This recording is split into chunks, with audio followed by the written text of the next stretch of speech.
Every movie star has that one trait that keeps their fans in love with them. For Marilyn Monroe, her beauty and soft voice might have done the trick. For Dwayne Johnson, his big muscles and tough guy look might be the charm. But for Gerard Butler, it will be his ability to get away with movies that suck. If you're like us, you're probably asking these questions. Why does Gerard keep getting featured in mediocre movies? And how has his career not suffered a permanent blow yet? We'll be answering these questions in today's episode. But first, let's meet the man, Gerard Butler. You know how most movie stars have their success stories tied to their childhood? Yeah, Gerard Butler was not one of those guys. Nothing about his childhood gave us a hint that he would one day walk the streets of Hollywood. Born Gerard James Butler on November 13th, 1969 in Paisley, Scotland. He was raised in a principled home by a Catholic mom.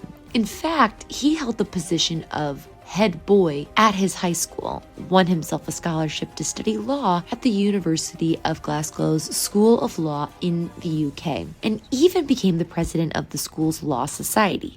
Seriously, with this kind of profile, we would have guessed a future with classy suits, bougie English, and regular court commentaries. You know, the elite kind of vibe. So how did this promising lawyer end up in the crazy world of lights, cameras, and endless paparazzi? Well, you know what they say, when in doubt, blame it on the booze. Gerard seemed to have taken this saying a bit too seriously. In his final year as a law student, Gerard decided to go on a travel spree to California, where he engaged in many alcoholic activities and even got arrested. But we get it. Studying a course as tough as law can leave you desiring more than a few shots of whiskey once in a while. Anyway, Gerard managed to finish law school despite his behavior and got into a prestigious law firm in Edinburgh. But again, you can take the man out of the bottle, but you can't take the bottle out of the man. Gerard kept up with his drinking habits, even as a trainee lawyer. Late nights drinking, lateness to work, refusing to show up, you name it. Gerard did them all. Most likely he took Princess Elsa's advice to let it go, but while Elsa could get away with it, even gaining back her throne, Gerard wasn't so lucky. As a week to becoming a qualified lawyer, Gerard's employer decided they had had enough and fired the 25-year-old.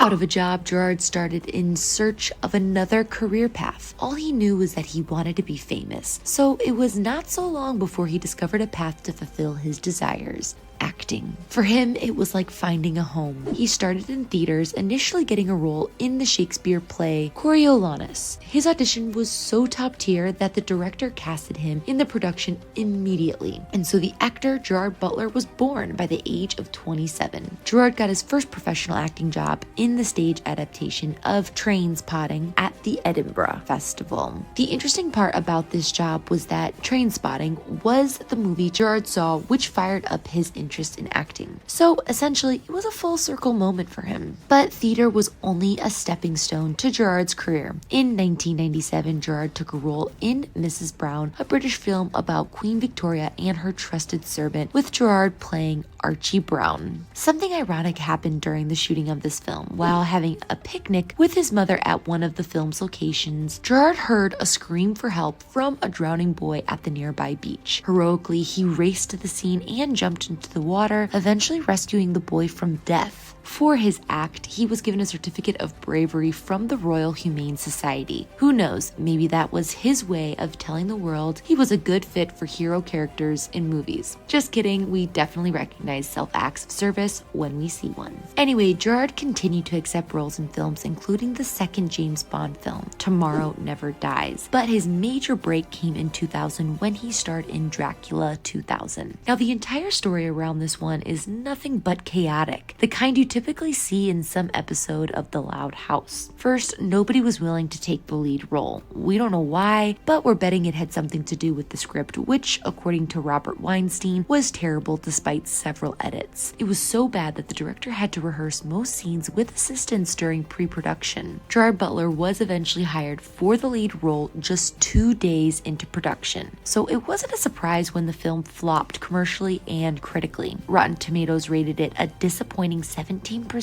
based on 39 reviews. Personally, that's the lowest we've seen so far. It didn't fare better at the box office either. With a budget of $54 million, the film struggled to make $47 million.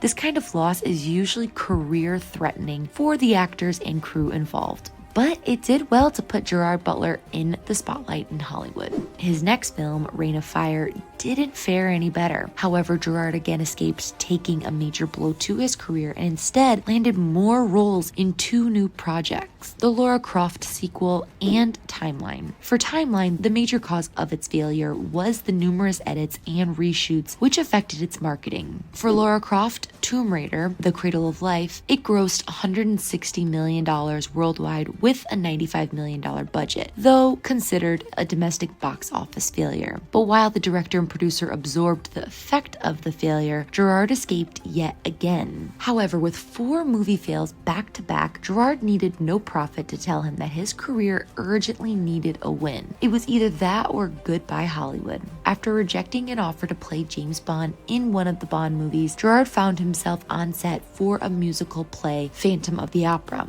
Not what you would have expected, right? It was shocking to see Gerard star in a movie that required such strong vocals, but hey, he decided to prove himself a versatile actor. Immediately, he began taking vocal classes at the Royal Academy of Music in London, where the voice didn't reflect much experience. He made up for it with his charisma and charming sincerity. For this one, audience reception was a much needed breath of fresh air as fans appreciated Gerard's delivery of his role. However, much didn't change on the side of critics who still rated it a bit low. At the box office, while it wasn't a disaster, it was still pretty far from its anticipated success. From here, it seems that Gerard's career started an upward climb with the success of his next film, P.S. I Love You, a romantic comedy. With a $30 million budget, the movie surprisingly did well at the box office, grossing $156 million in total. With 2 wins under his belt, it was safe to assume that the days of losing streaks were over. Right? Wrong. His next 2 movies took him back to the beginning. Nim's Island was an okay film. That feeling you get when you chug your regular morning coffee.